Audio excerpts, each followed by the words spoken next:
Salut les fermiers, bienvenue sur Cocotte TV. Aujourd'hui, je vous présente un écran de chez Lenovo, le Legion Y44W10. Donc un écran qui va être au format 32 dixièmes et qui va proposer une définition de 3840 par 1200 pixels. Dedans, on va avoir le droit à du FreeSync 2 capable de monter jusqu'à 144 Hz et bien sûr une dalle en VA incurvé, donc un écran qui va être vraiment axé pour le gaming et qui va se trouver dans les alentours de 1199 euros et actuellement en promo sur le site de Lenovo à 950 euros.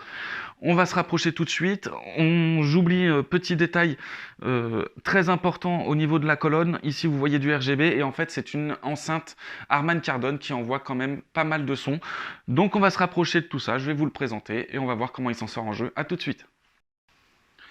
Sur le devant, pas grand chose à dire. On a une dalle VA qui va être incurvée et mat avec un design borderless. En bas, une grande bande noire pour permettre d'afficher le logo Légion et aussi pour pouvoir placer les boutons de navigation dans l'OSD. La dalle va être réglable en hauteur, en inclinaison, avec un pied sur pivot et pas de mode à 90. En dessous, on va pouvoir voir la colonne, l'enceinte Harman Kardon qui va être branchée en USB type C. On a aussi une sortie sur le côté, je vous la montrerai tout à l'heure de plus proche en démo. Et une grande base noire avec quelques détails en bleu. Tout est en métal ici pour la base. L'ensemble tient très bien. Autre petit détail qui fera la différence aussi, ça va être le petit bouton bleu là qui est en dessous, qu'on va pouvoir cliquer et en dessous, on va pouvoir trouver deux ports USB et une prise pour le casque. Alors derrière, on va avoir un ensemble qui va être essentiellement fait en plastique noir avec quelques petits détails en bleu. On va pouvoir voir l'enceinte un peu plus tard. Je vous la montrerai une fois démontée quand elle sera en mode amovible. Derrière, des grands mèches pour pouvoir laisser s'aérer l'écran, et inutile de dire qu'il ne chauffe pas beaucoup. Un petit logo Légion avec une petite étoile en blanche qui va être le reste en noir, qui va ressortir avec un effet brillant. Derrière la colonne, on ne le voit pas forcément, on a un petit bouton pour pouvoir déclipser la dalle de la colonne. Colonne avec une partie en grise, une partie en noir.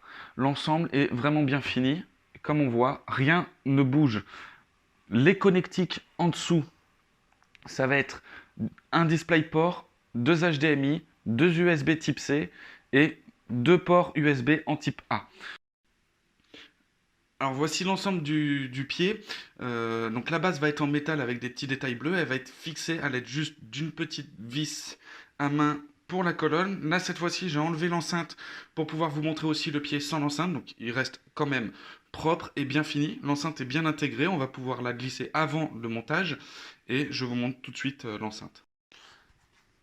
Donc voici l'enceinte Harman Kardon avec des boutons pour pouvoir gérer le volume, l'alimentation, le micro et le RGB. RGB qui n'est pas adressable, on va avoir le droit à un mode juste défilant des couleurs ou choisir une couleur spécifiquement. Sur le devant, on a le droit à un petit logo Lenovo, le petit logo Harman Kardon, une prise jack pour le casque et enfin derrière une prise USB type C pour l'alimentation et le son. On a aussi le droit à un petit cache qu'on va pouvoir clipser dessus afin de finir la finition de l'enceinte.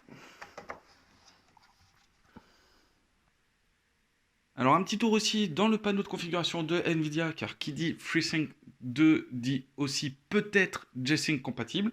Et là pour le coup on a le droit à un écran qui n'est pas certifié par Nvidia, mais dont on va pouvoir activer l'option. En jeu, on va se retrouver par exemple avec Portal, donc la carte graphique qui envoie quand même pas mal d'images par seconde comparé à l'écran, donc on va retrouver encore un petit peu de déchirement d'images. Il faudra activer la V-Sync en même temps. Par contre, sur un jeu gourmand comme Assassin's Creed Odyssey, on reste dans la plage active du FreeSync, c'est-à-dire de 48 à 144 Hz. Et là, on n'a aucun souci, on a ni tearing, ni stuttering, aucun défaut d'affichage par rapport au nombre d'images par seconde envoyées à l'écran. Donc un G5 compatible non validé qui pourrait quasiment l'être par Nvidia.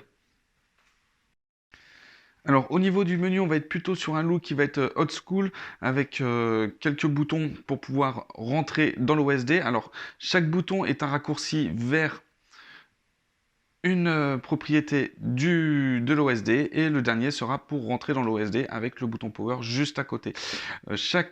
Comme vous voyez sur les icônes, chaque bouton permet aussi de naviguer dans l'OSD. Donc pour sortir, pour monter, pour descendre, pour valider, c'est assez simple. Alors au niveau du menu, on va voir au départ la luminosité, enfin le réglage de l'image, donc avec la luminosité, contraste, couleur.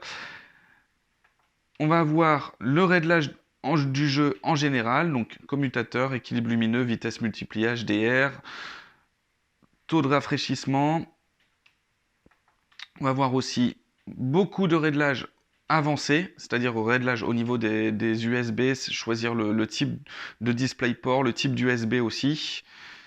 On va voir aussi le réglage du PIB PBP pour pouvoir afficher deux sources sur le même écran. Et enfin, les réglages avec les informations comme la résolution et la fréquence. C'est interdit de venir ici.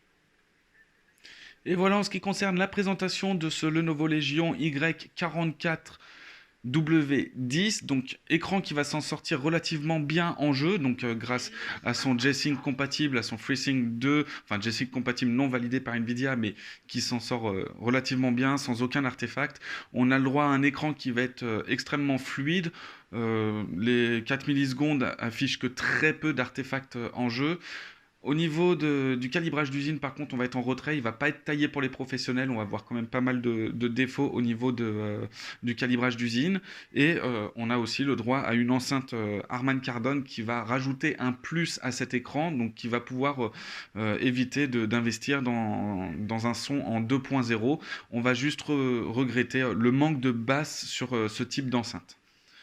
On se retrouve bientôt pour une prochaine vidéo. À très vite.